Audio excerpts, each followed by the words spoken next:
Yeah, and then what I would do is I just put a nail in one end of it, whichever direction that I'm working against. So these are your disposable trowels. They come in rings of 3 usually. I just cut teeth into it. Try to stay, around 1/8 of an inch, but just kind of work it accordingly to the type of adhesive you're going to have. You definitely don't need any more than 1/4 of an inch. So I just make my own teeth in it. And that way I can use this as a scoop, which comes in handy.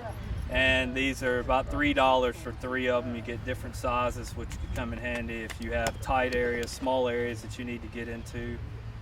You may need a larger or a smaller trowel. And when you're trying to get a lot done, then you can use the bigger ones. But they're pretty handy that you have, and you can get them at pretty much any hardware store.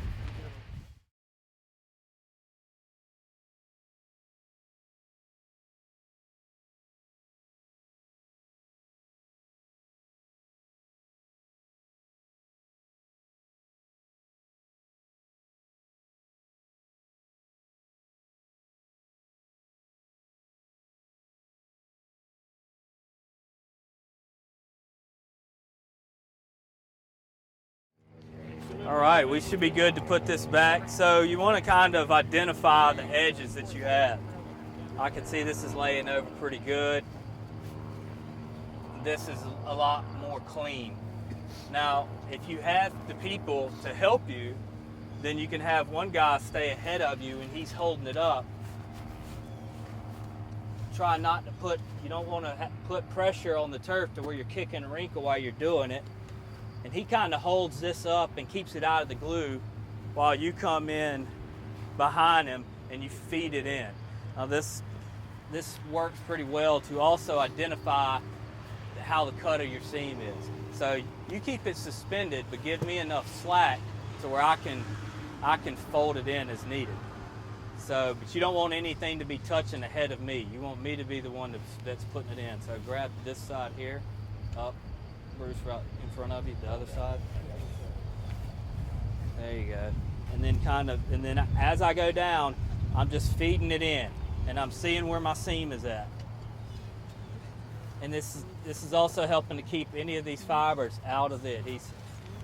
I can see a slight overlap up in here. And it's closed back down. That's where Bruce is at. Where it got good. Opening up a little bit back here. It's, so, where you have that in there, you can move it a little bit. I mean, you're going to be in different circumstances with not a crowd standing on the other side, but, We need to weight it.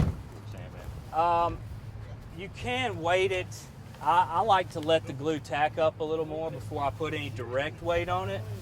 But one way that I like to check my seams is I go back and I scratch it and I look to see, how the fit is. This is a little difficult because we're combining 2 different products, but, that'll give you an idea about what it's going to look like when it's stood up and infilled.